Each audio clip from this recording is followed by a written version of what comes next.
Boa noite, galera. Beleza?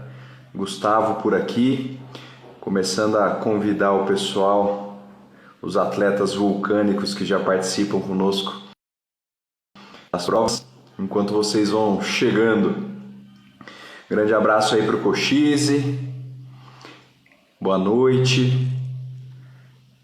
Tô aqui convidando a galera via WhatsApp para em breve a gente começar a nossa live com o Dr. Júlio. Vão chegando.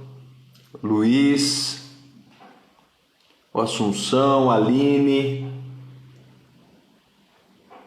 Sejam bem-vindos à nossa live. A ideia é a gente fazer toda semana. Então estou terminando de mandar aqui para o pessoal.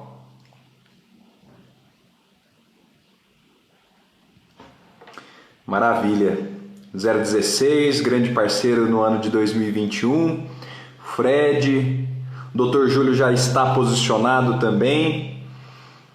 Então, enquanto a gente vai conectando, eu vou antes aqui fazer uma breve introdução. A ideia dos desafios, para quem acompanha o nosso trabalho, né, já há um tempo a gente vem realizando provas de trail run. Em 2020, no começo, a gente teve apenas um treinão, a prova de março, que seria a Itapalava, a gente acabou tendo que remarcar para março de 2021, quando a gente volta às nossas atividades. Em breve a gente já abre as inscrições para as etapas de 2021. São 3 etapas, a etapa Lava, que vai rolar em março, na Fazenda Irarema, aqui em Poços de Caldas, São Sebastião da Grama, né? Mas praticamente Poços de Caldas. Também a gente vai ter a etapa Cratera, que é a ultramaratona, em agosto, 145 quilômetros de muito desafio, e a gente vai ter algumas faixas divididas ali para uma distância menor. E em novembro, a etapa Rocha, 12 e 23 quilômetros, ali no Alto do Cristo Redentor, aqui em Poços de Caldas. São as 3 etapas de 2021. Em breve vocês vão receber todas as informações para quem ainda não está inscrito poder se inscrever. Bom, hoje a gente vai falar com o Dr. Júlio. O Dr. Júlio ele é graduado na Faculdade de Medicina da Universidade de Mogi das Cruzes. Fez residência médica no Hospital Municipal do Tatuapé, em São Paulo. Também residência médica na Associação de Assistência à Criança Deficiente, em São Paulo. Diversos outros estágios aqui, experiências na sua formação, inclusive fora do Brasil, na Argentina. É membro da Sociedade Brasileira de Ortopedia e Traumatologia, membro titular da Associação Brasileira de Medicina e Cirurgia do Tornozelo e Pé, a ABTPé, membro titular da Federação Latino-Americana de Medicina e Cirurgia del Pie e la Pierna, estou gastando meu espanhol aqui para vocês, e membro titular do Comitê de Doenças Osteometabólicas, também da Sociedade Brasileira de Ortopedia e Traumatologia. Tem especialidades em cirurgia do pé, cirurgia do tornozelo, prótese de quadril, cirurgia do trauma e ortopedia. E já é aí reconhecido nacionalmente através de participações em congressos, através da presidência desses congressos, enfim. Tem prêmios, né? É um profissional do mais alto gabarito para conversar aqui com a gente hoje. Então, vamos ao que interessa. Um abraço Marquese, Fernando, Felipe, Andréia, galera do Circuito Paulista de Trekking participando, Luiz também. Então vamos lá. Vou chamar agora aqui o Dr. Júlio para ele participar. E aí eu vou pedir ajuda. Já mandei a solicitação para que você possa aceitar e entrar ao vivo aqui com a gente. Provavelmente eu vou precisar do meu fone. Boa noite, doutor. Boa noite a todos. Boa noite a todos. Muito Tudo obrigado bem? aí Muito pela obrigado convite. aí. E você esqueceu de falar um título importante. Peraí que eu tô... Você esqueceu de falar Queria título uma importante ajuda do... meu aí. Oi? Você esqueceu de falar um título importante meu, que é coordenador Pai... dos desafios das montanhas vulcânicas. Isso aí é um título muito importante. Ah, é Coordenador verdade. Eu médico, achei né? Do departamento médico. coordenador é o nosso médico oficial da prova. Eu achei que você ia falar pai do Gustavo. Ah, isso também é muito importante. Esse é o mais importante. Tá certo. Muito bem. Doutor, então obrigado por estar aqui com a gente, por participar. E, e aí agora eu vou trazer algumas questões, né, que surgiram aqui para que a gente possa elucidar uma série de dúvidas, né, que os atletas enviaram para nós. E eu queria começar trazendo um aspecto um pouco diferente. Antes da gente entrar nas perguntas que já foram levantadas pelos atletas e que eu vou trazer daqui a pouquinho, eu queria entender assim, porque quando a gente fala do cuidado do atleta, a gente pensa muito dentro da prova, né? Então, assim, nos treinos, na corrida, a preparação dele ali, mas a grande parte dos atletas, eles têm uma série de outras atividades no dia a dia. E como que é, por exemplo, uma dúvida que eu tenho é a questão do tipo de calçado que eu tenho que usar no dia a dia para minimizar qualquer tipo de risco depois na hora que eu for praticar o esporte, né? Tanto pensando nas mulheres quanto nos homens, né? Quais são as dicas do dia a dia básicas mesmo para a utilização desses calçados para realizar as atividades profissionais? E boa parte dos atletas não são profissionais, são amadores, né? Que tipo de dica o doutor tem aí para nós nesse sentido? Bom, Gustavo, o problema é bem distinto, né? Os calçados que os homens usam e os calçados que as mulheres usam no seu dia a dia. Dificilmente você vai ver um homem calçando um sapato de salto alto, bico fino, é muito difícil. O ideal de se usar um sapato no dia a dia é um sapato que respeite a anatomia do teu pé. Então, e também não só a anatomia, mas a funcionalidade do pé, a mobilidade do pé.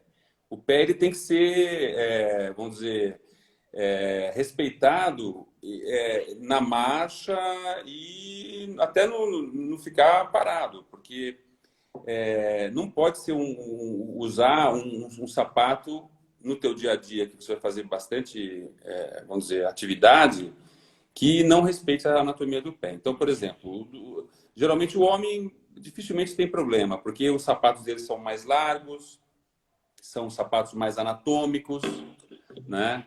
E a mulher é o grande problema, porque ela usa sapatos que são mais da moda, por exemplo, sapatos de bico fino, salto alto, onde aquela movimentação do pé não é uma movimentação fisiológica. Ela vai ter, normalmente a marcha, ela é choque do calcanhar, aplanamento do pé, desprendimento dos dedos. Esse movimento é um movimento fisiológico do pé. Quando você coloca um salto alto, tipo até o que eles colocam de salto alto e salto agulha, né, que é mais elegante e tudo mais, você vai pisar de uma maneira que não é fisiológica. Você vai ter o salto alto, ele dá pouca estabilidade para o lado, para a parte de trás do pé, e a maior estabilidade vai partir para frente. Isso faz com que exista deformidades do pé, do antepé, por exemplo, que principalmente é o que acontece. Então, a grande dica é usar sapatos confortáveis. Por exemplo, quando você vai fazer uma compra de um sapato, você não deve fazer uma compra de sapato de manhã, porque de manhã o teu pé ele está desinchado e à tardezinha ele vai estar mais inchado. Então, o certo é você fazer uma compra de um sapato para você usar no teu dia a dia à tardezinha, porque aí você vai ter um sapato que você pode usar de manhã, à tarde e à noite. Se você comprar um sapato Perfeito. de manhã, você não vai conseguir, muitas vezes, fazer, por exemplo, um tênis. Para você fazer uma atividade física, você tem que comprar no final da tarde. Porque aí você pode dar uma amarradinha um pouquinho mais. É muito melhor você ter um sapato confortável e um pouco mais folgado do que um sapato apertado para você fazer uma atividade física. E para o dia a dia, a mesma coisa. Então, Perfeito. então Essa é basicamente, uma ótima dica. eu vejo muitas pacientes minhas jovens que gostam de fazer atividade física e que vêm no consultório com problemas sérios de pé, com dedos em garra, porque é ilógico você usar um sapato. Eu mostro até para elas, eu pego o pé dela que fica largado, porque a gente tem ligamentos entre os metatarsos, que são aqueles dedos, aqueles ossos que ficam próximo dos dedos, né, na base dos dedos. Ali tem ligamentos que, se você ficar no pé dessa maneira, apoiando muito em flexão, você vai ter um alargamento do antepé. E isso, de certa forma, traz o joanete, traz dedos em garra, e aquele bico daquele sapato, ele fica apertando os dedos. Então, geralmente o dedo ele vai entrar embaixo do segundo dedo e começa a deixar o segundo dedo mais, vamos dizer, mais em garra. E aí, então, a grande dica é tentar usar um sapato o mais confortável possível no seu dia a dia, porque é quando você fica mais tempo com o uso do sapato mesmo e evita deformidades progressivas do pé, que é o que acontece geralmente. Beleza. Tá chegando algumas questões aqui, eu vou anotando, mas a gente já tinha levantado algumas com os atletas e eu queria começar com a seguinte, além dessa que já foi uma grande dica, sobre o cuidado que você tem que ter no calçado do dia a dia, porque isso, querendo ou não, a gente passa mais tempo com esse sapato do que com o nosso de corrida, boa parte das pessoas, né? Então, importante esse cuidado, e a dica principal, comprar no fim da tarde, porque o pé já está inchado. E aí vai trazer uma noção de conforto mais clara. O que pode acontecer com um atleta que já sofreu alguma lesão com limitações de movimento e não se tratou? Então, olha, o grande lance de um atleta é ele fazer o que o atleta está ali, ele faz porque ele gosta daquela atividade e ele faz porque às vezes ele precisa daquela atividade. Se ele já teve algum problema de saúde, precisa fazer aquela atividade. Para ele ter uma longevidade, já que ele gosta de fazer atividade, para ele ter uma longevidade de ser atleta, ele precisa cuidar. É comprovado cientificamente que uma pessoa, quanto menos doenças ela tiver durante a sua vida, mais vida ela vai ter. E isso se aplica ao atleta também. Quanto menos lesões esse atleta tiver, mais tempo de ser atleta ele vai ter. Então, qual que seria, quando a pessoa sofre uma lesão com limitação de movimento, ele tem que se tratar. Porque senão, muitas vezes, ele vai negligenciar essa lesão e pode complicar para ele no seu futuro como atleta. Tá certo? Então, é muito importante o atleta ele ter uma noção de que ele vai fazer aquele esporte que ele gosta por muito tempo. Hoje as pessoas estão vivendo muito. Você vê hoje nas academias pessoas de 80 e poucos anos de idade fazendo atividade física, coisa que não acontecia antes. Ou até jovens que nem eu, que aparenta 60, 70. Tem esse também. Então, mas isso tudo é importantíssimo você ter essa ideia na sua cabeça, que você vai fazer a atividade física. É lógico que tem umas competições, que você vai passar um pouco do seu limite, tudo, mas é importante você ter um equilíbrio no teu corpo em todos os sistemas. Sistema nervoso, sistema cardiovascular, pulmonar e sistema musculoesquelético. Isso é importantíssimo, você está equilibrado para você fazer uma atividade. E se você fizer sofrer uma lesão, o certo é você tratar dessa lesão, melhorar o movimento que você limitou com essa lesão e voltar gradativamente à atividade física que você fazia. E aí, então, o que pode acontecer com o atleta é que ele vai negligenciando cada vez mais a sua lesão e não tratou, e ele pode ter consequências futuras para ele. Tá certo? Então, acho que o doutor comentou já responde uma outra questão, que é, após sofrer a lesão, qual que seria o procedimento adequado, né, para que o atleta possa voltar ao treino de corrida? Aí, então, enfim, acho que é... procedimento adequado quando lesão é uma coisa que você não pode negligenciar. Então, a partir do momento que você já teve uma lesão, você já tem que imediatamente tentar tratar dessa lesão, para você voltar ao que você gosta, a fazer as atividades que às vezes você precisa. Então, por exemplo, uma dica que eu tenho, você tem, por exemplo, um entorse de algum... Você está correndo, de repente pisa numa pedrinha lá, ou num buraco que você não viu, e ter um entorse. O ideal é você colocar um gelo. Você está jogando um futebol, uma coisa, você tem que colocar um gelo. Por quê que é importante? Às vezes, aquele spray que eles colocam é gelo seco.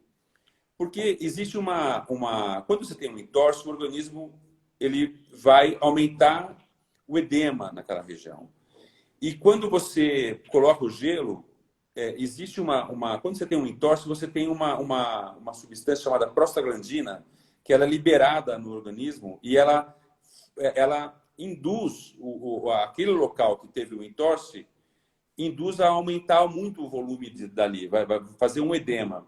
Isso comprime nervo, isso dificulta a reabilitação. Se você conseguir, entre o 6º minuto e o 9º minuto, até o 9º minuto, você colocar gelo na hora, você inibe a formação de prostaglandina e, com isso, você diminui muito o edema reacional ao entorse.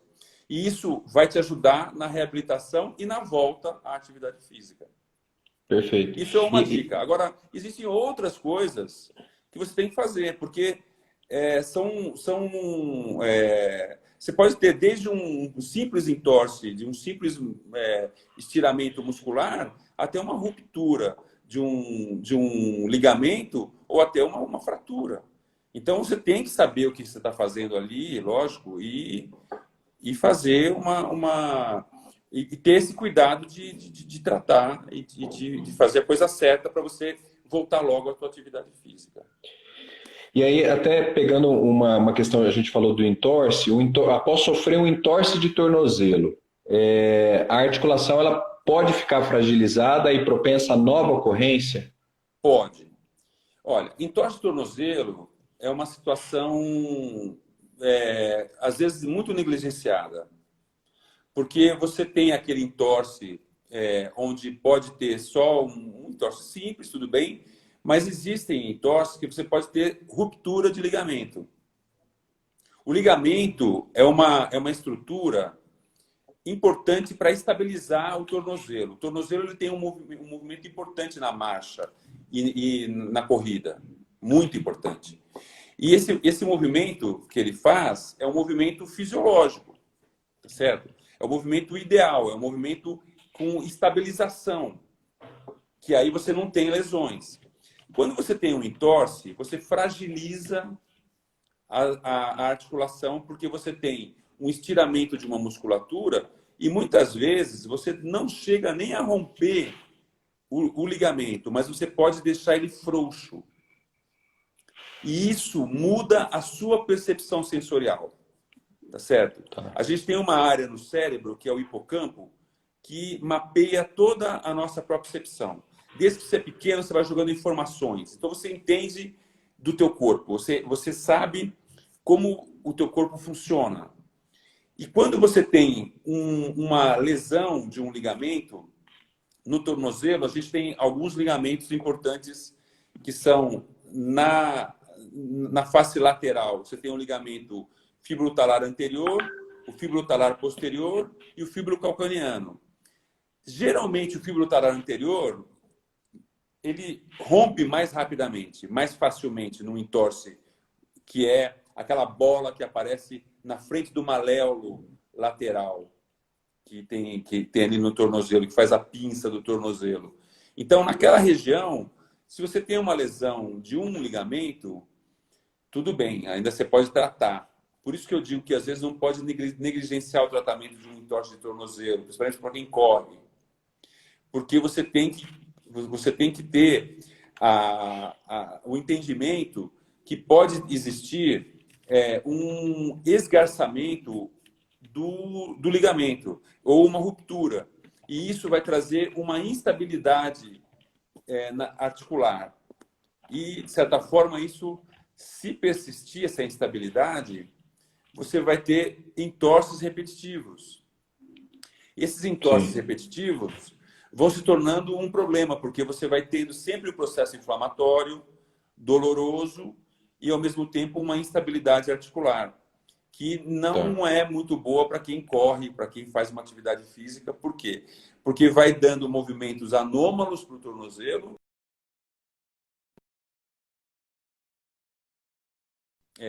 região.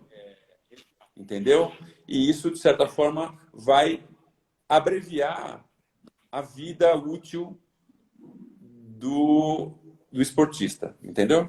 Perfeito. Então, o entorse fragiliza, muitas vezes, o tornozelo. E isso, de certa forma, você tem que tratar.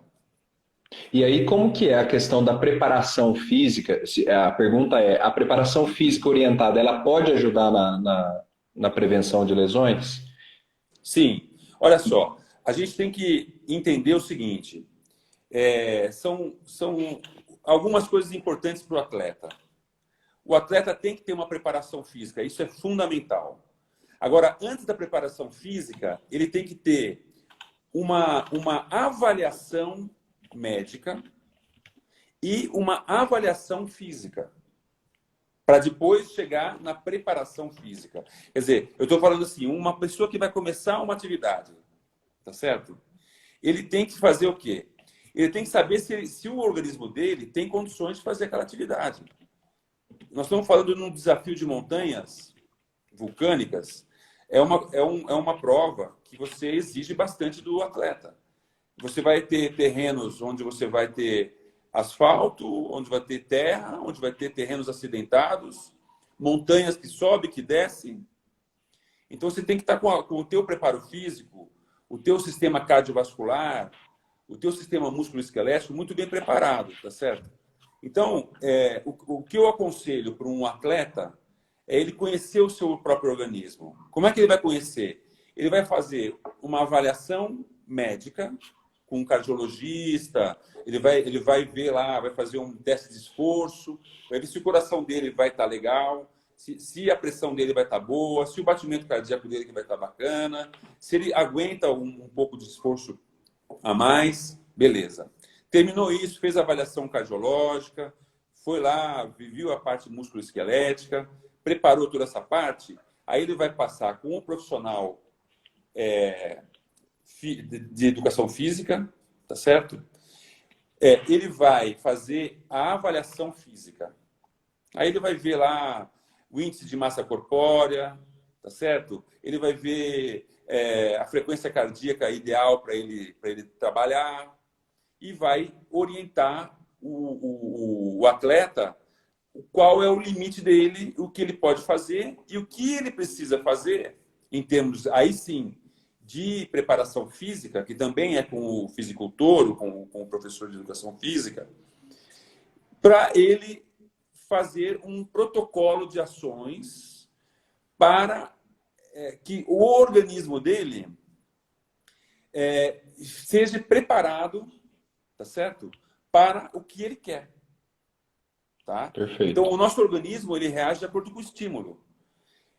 Para você chegar a fazer uma maratona, você não pode simplesmente pegar e vou começar a correr 20, 30, não pode. Você tem que ter um preparo físico. Então, para você evitar lesões, você tem que ter um preparo físico, uma preparação física orientada, porque aí ele vai te dar o caminho para você fazer a coisa certa. Então, isso é fundamental.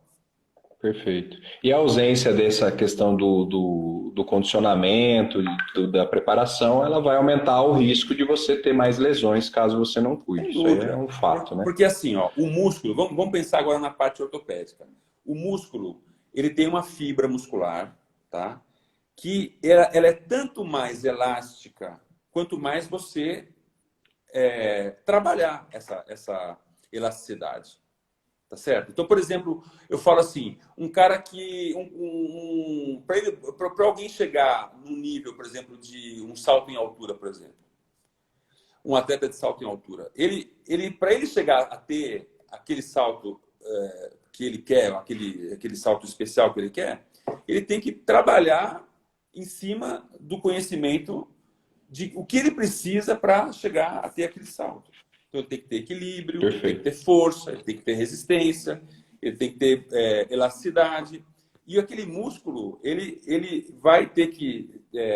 se você vai fazer, por exemplo, uma corrida num terreno acidentado, um pouco de lateralidade da musculatura que você faça e você não está preparado para aquilo, ele pode causar uma lesão para você. E a mesma coisa numa musculatura. Musculatura da coxa, da panturrilha e tudo mais. Isso aí você tem que preparar, tem que estar preparado para não dar lesão. Tá chegando na metade, perto da metade da nossa live. Uma outra questão, o uso de medicamento analgésico e anti-inflamatório sem orientação médica, o que pode gerar para a saúde do atleta? Bom, anti-inflamatório é uma coisa assim que você pode usar restritamente, certo? Uma pessoa que tem... O atleta, ele convive com dor, porque às vezes ele passa um pouco do limite, às vezes ele faz um pouco mais de esforço do que ele estava acostumado.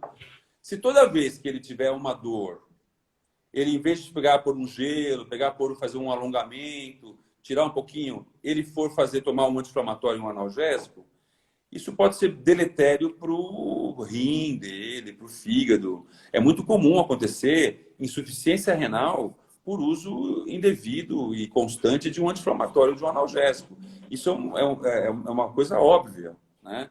Para que você vai colocar em risco toda uma vida sua, uma qualidade de vida futura, fazendo o uso de uma coisa que você não sabe quais as consequências que pode ter. E pode ter muitas consequências, entendeu? Então, você não pode, em hipótese alguma, fazer o uso de uma medicação que você não conhece. E às vezes você fala assim, mas eu vou tomar um anti-inflamatório, um analgésico, porque é um remédio que me dá me faz bem. Mas isso você está, às vezes, até escondendo uma lesão que pode piorar. Não é porque você tomou um anti-inflamatório e que melhorou a dor que você não tem aquela lesão ainda. Muitas vezes o processo inflamatório ele demora um tempo para melhorar. E se você ficar jogando no teu organismo substâncias que você não entende, você pode trazer várias consequências. Então, realmente, é uma coisa que deve evitar. Cuidado com o Dr. Google. O Dr. Google pode pregar umas peças aí. Sem dúvida, né? Sem dúvida. Tem amigo meu que às vezes vai, eu pesquisei lá, é o melhor. Falei, se fosse, cara, não ia ter tanta gente fazendo medicina que fica anos e anos estudando. É melhor ir com eles ali, porque não é tão simples a coisa. Exatamente. Vamos para algumas perguntas mais específicas aqui. A Salete, inclusive, ela mandou aqui no chat também, mas portador de osteoporose no quadril e osteopenia na L4 e L5. Sei lá o que é isso, o senhor vai saber. Assintomático.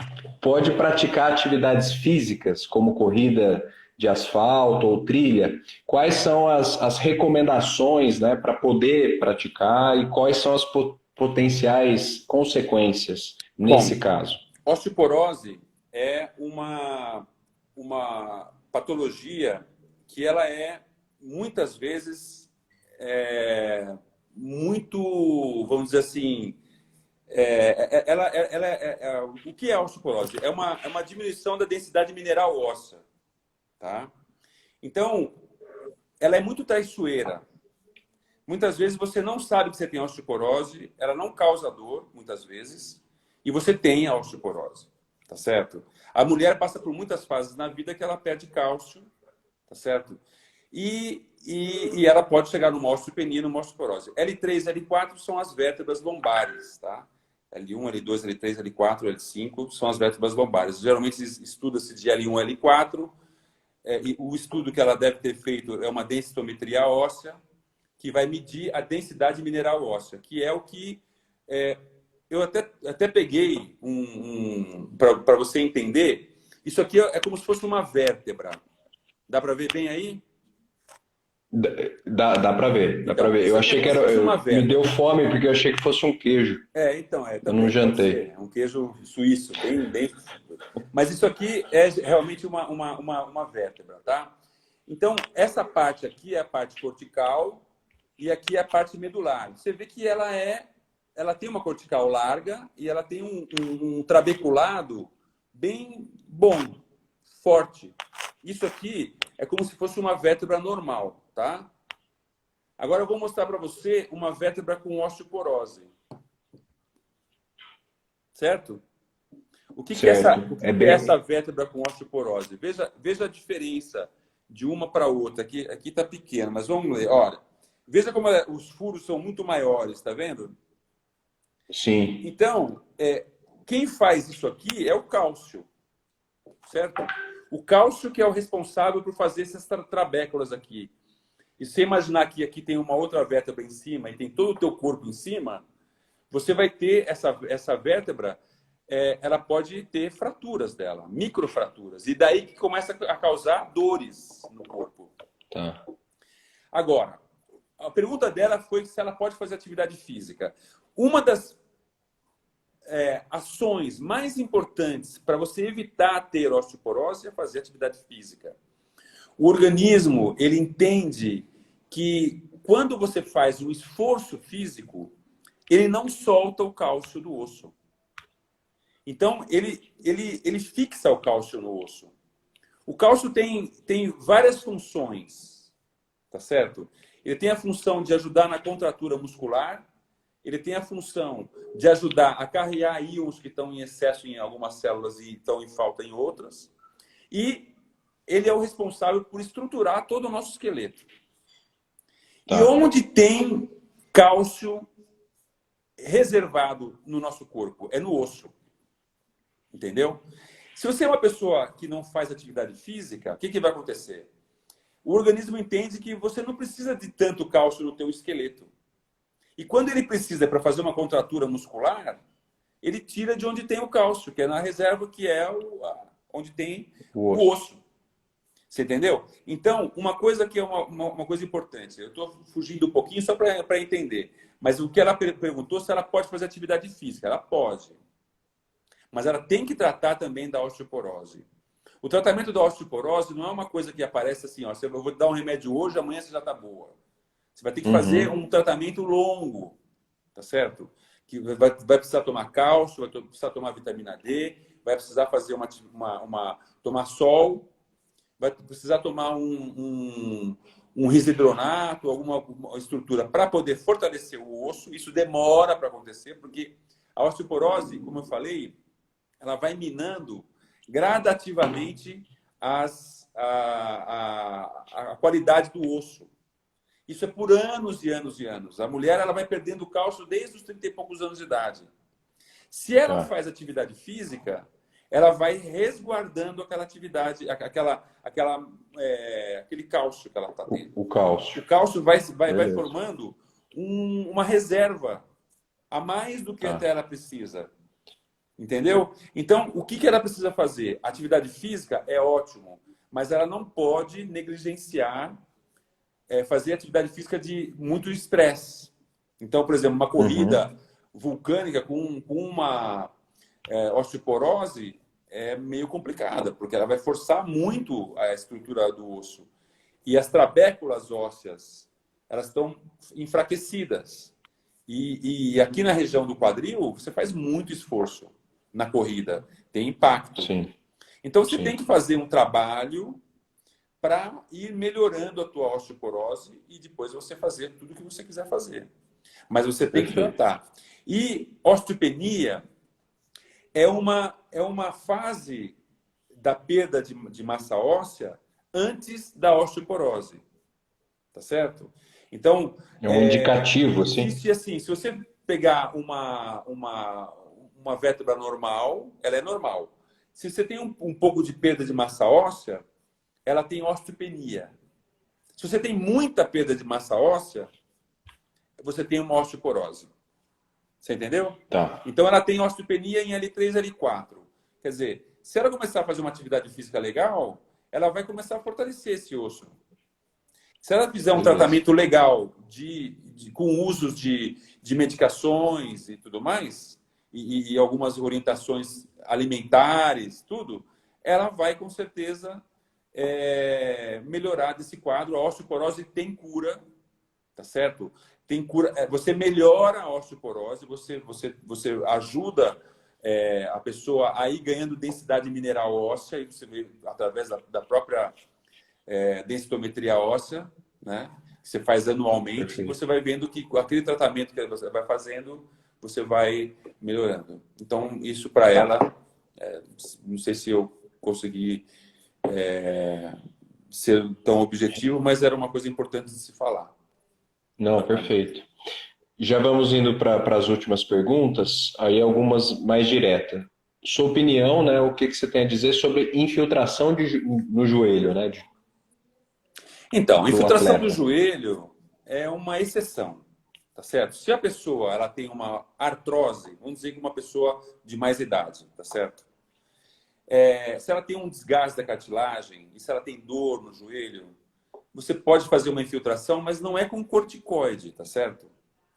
O corticoide é muito usado para você melhorar um pouco a dor aguda, mas isso não pode ser usado direto, porque ele vai agindo ali, deteriorando mais aquela cartilagem. Então, por exemplo, que a pessoa está lá, quer resolver mais rápido, ela vai lá e quer fazer uma infiltração com corticoide e xilocaína, sei lá o quê, para você melhorar a dor.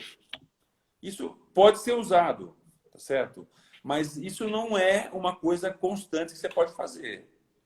Agora, para um paciente que já tem uma certa idade, tem uma artrose no joelho, por exemplo, um desgaste, aí você tem algumas substâncias que você pode jogar lá dentro, tipo um ácido hialurônico, por exemplo, tá? Que é um condroprotetor. Você tem o condroprotetor que você pode tomar por boca, que é legal, e você tem um condroprotetor que você pode fazer uma infiltração e ajudar a melhorar a dor, a diminuir o uso de anti-inflamatório, certo? E ao mesmo tempo ajudar na revitalização da cartilagem. Então, eu não sou contra, mas tem que ser, da mesma maneira, um profissional que entenda do assunto e que faça a coisa certa, né? Tá. A Val aqui, ela perguntou provavelmente sobre a questão da densimetria óssea, densitometria, né? Densitometria. Densitometria. É um exame? É um exame. É um exame. Ela pergunta qual a idade para a mulher fazer esse exame? Olha, a mulher, isso é muito relativo. A mulher normal, vamos dizer, ela teve filhos, quando ela chegar mais ou menos aos 50 anos de idade, a menopausa, ela passa por fases na vida que ela vai perdendo cálcio.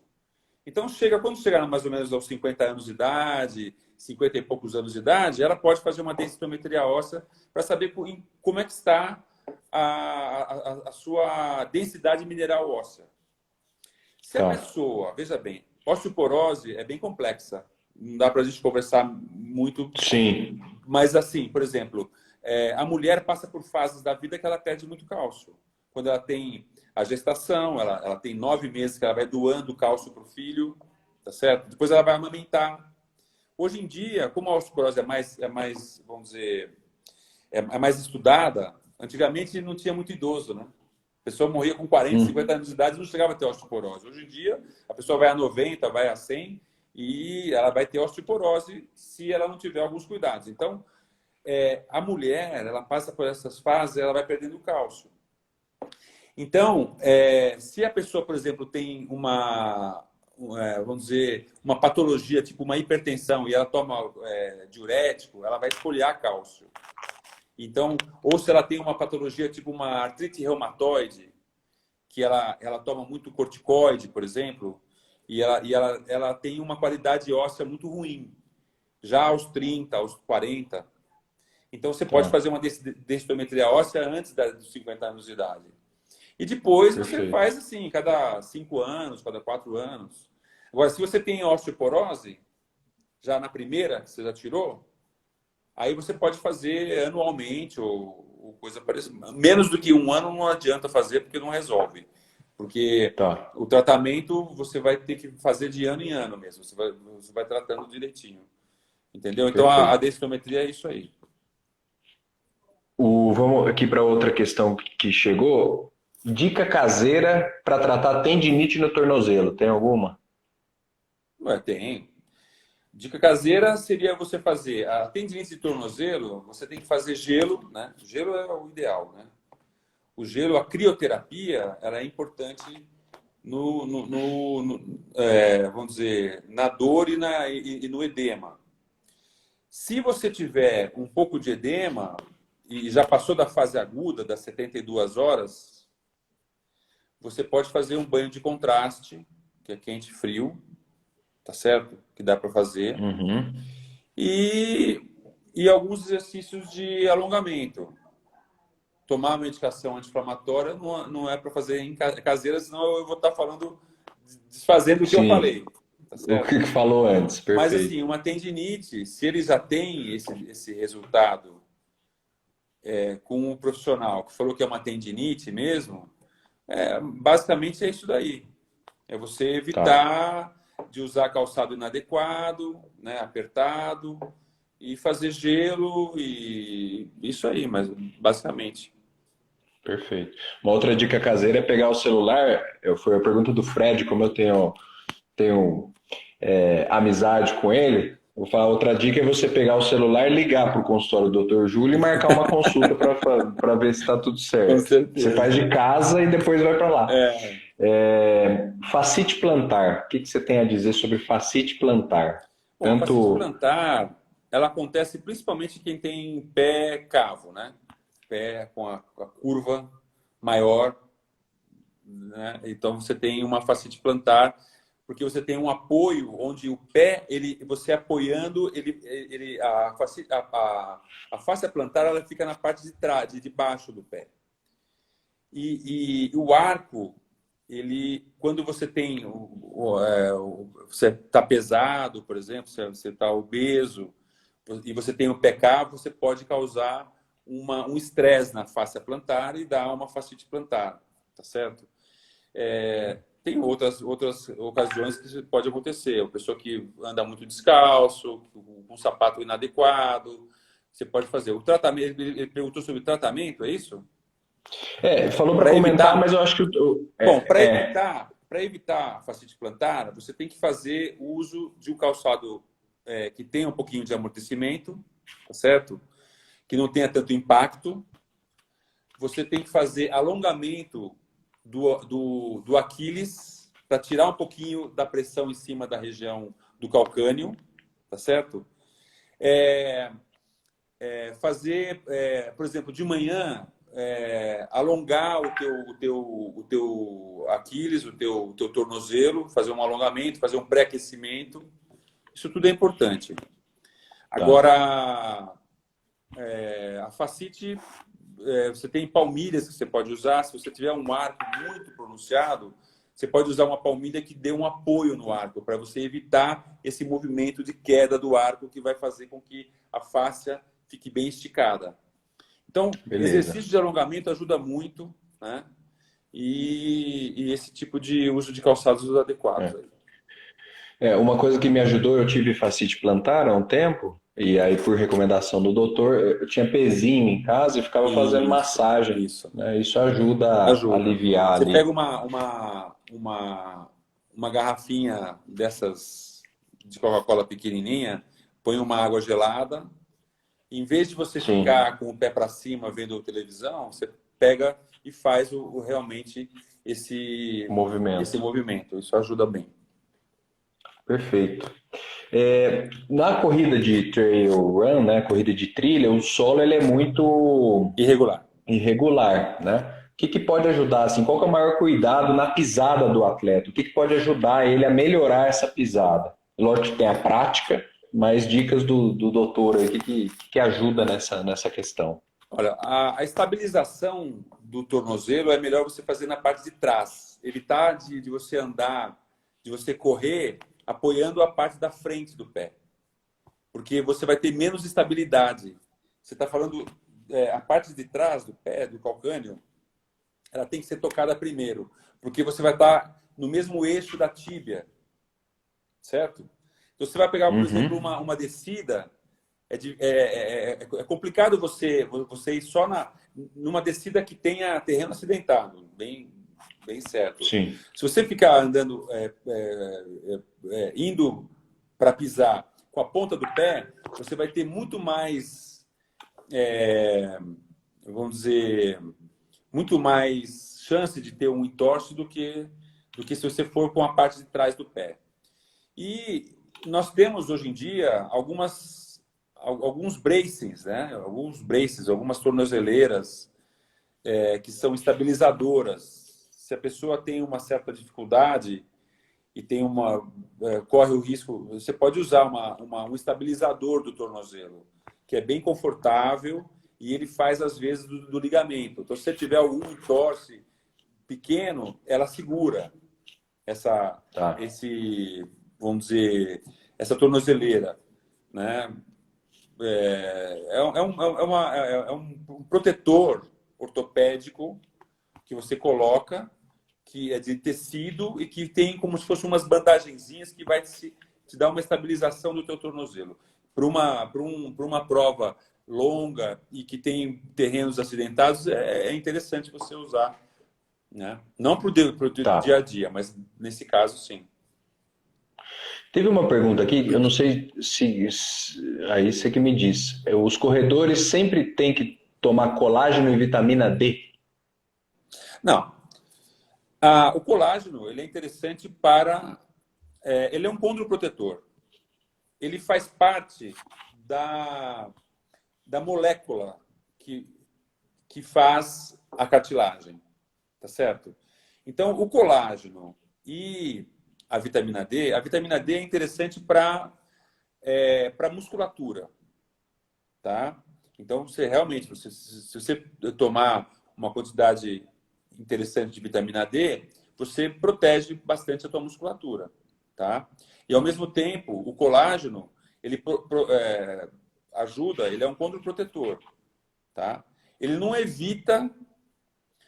Eu já tive casos de pacientes mais vamos dizer, de certa idade, que corre há muito tempo, que começa a ter algumas alterações articulares, né? Tá. Então, não vejo, não acho que seja errado, tá? O colágeno, tomar o colágeno e a vitamina D. São coisas interessantes de se tomar. Inclusive, você fica com uma musculatura mais preparada, realmente. E cerveja? A cerveja, depois de uma atividade física, dá uma relaxada legal. É bom também. Tá bom, é bom. Tá, só não tem pode problema. exagerar. Ok. Uma outra pergunta. Uma atleta ela falou que quando ela corre, às vezes ela sente um incômodo na curvatura de trás do joelho. O que pode ser ali? Tem um indicativo? Olha, na parte de trás do joelho existe um cisto chamado cisto de Baker, tá? O cisto de Baker aparece. Todos nós temos o cisto de Baker. Às vezes, quando existe algum processo inflamatório, é aquilo que eu falei no começo do hipocampo. Ela viu que tem alguma coisa errada no joelho dela, porque muitas vezes ocorre um aumento de volume desse cisto. E ele altera um pouquinho a propriocepção dela. E dá um desconforto. Pode acontecer. Isso pode ser Esse cisto está intimamente ligado com o joelho, com a parte articular do joelho. Então, nós temos uma membrana em cada uma das articulações, que é a membrana sinovial. Ela produz o líquido sinovial, que banha a cartilagem, diminuindo o atrito na hora de fazer o movimento.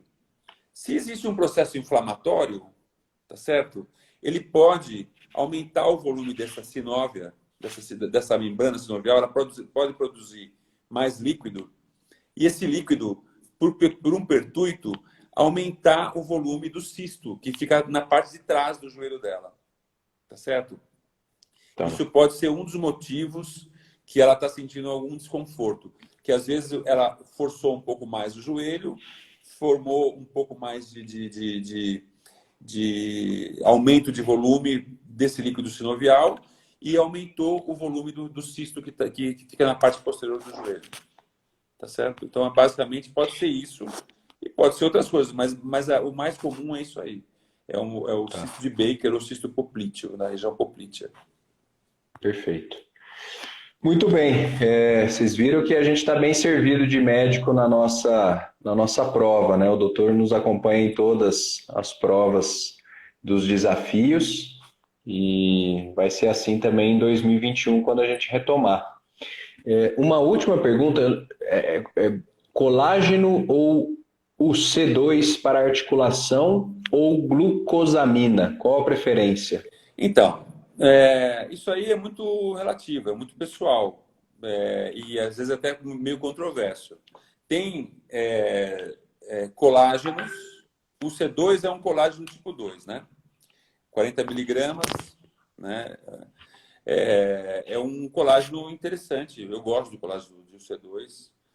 Glicosamina e condroitina, os estudos não são tão eficazes como o do colágeno. E existem remédios que são os dois, que tem os dois. Que tem o UC2 e tem também a glicosamina e condroitina. Aí vai muito da experiência de cada médico e do que eles... eu tenho ido muito em congressos, né, que mexem com essa parte e é muito sazonal, assim. Tem alguns colegas que gostam mais de um, tem alguns colegas que gostam mais de outro. Ambos são condroprotetores, tá certo? E ajudam no tratamento, não de revitalizar totalmente a cartilagem. Se você tem uma lesão importante da cartilagem, muitas vezes você não consegue só com colágeno ou com glicosamina e condroitina você tratar, né? Mas você consegue melhorar muitas vezes a dor do paciente que tem um processo inflamatório e um desgaste. Você consegue, e você evita muitas vezes de usar anti-inflamatórios, que não é muito legal. Maravilha.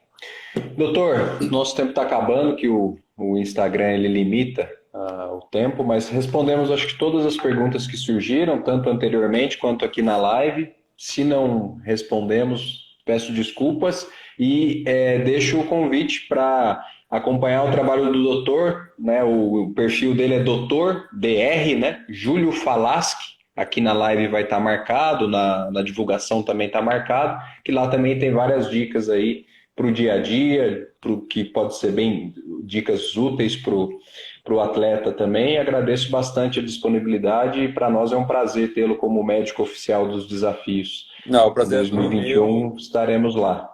Eu sempre gostei muito de atividade física. Na época de faculdade eu era presidente de atlética, fazia muitos esportes, tênis, handebol, futebol, né? Eu acho importante a atividade física para o desenvolvimento assim, desenvolvimento de tudo, né?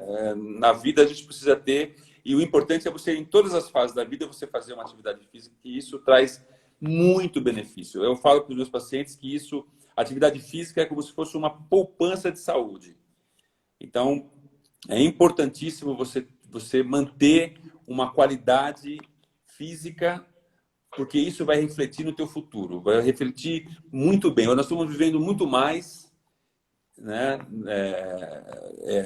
A idade cronológica, hoje você alcança uma parte, vamos dizer, grande de idade, e é importante você ter a tua idade fisiológica também boa. Você ter uma qualidade Perfeito. de vida boa em todas as fases da tua vida. E a atividade física é fundamental. Por isso que eu sempre gosto muito de falar sobre isso. E sempre que vocês quiserem, eu estou à disposição. Viu? É um prazer para mim. Maravilha, com certeza faremos outras. Então agradeço, a gente vai encerrando por aqui. Trago uma boa notícia parcialmente, o Dr. Júlio São Paulino, seu time que é uma lástima nos últimos anos, está ganhando. Ah, é? Ótimo. Falo porque eu também é meu time também. Então o doutor vai estar com a gente nas etapas de março, 14 de março, etapa Lava em 2021, em agosto a Cratera também, que é a ultramaratona, e em novembro, na etapa Rocha, o doutor vai estar lá. A gente tem ele lá, torce para que ele não trabalhe, porque isso significa que não aconteceu nada, mas se acontecer alguma coisa, vocês viram que estamos super bem de médico. Então, agradeço bastante. Essa live vai ficar disponível nos nossos canais, para que as pessoas possam acompanhar depois também. Obrigado, doutor. Uma boa noite. Eu que agradeço. Tudo de bom para vocês. Até mais. Tchau, tchau, Tchau. gente. Encerrando por aqui.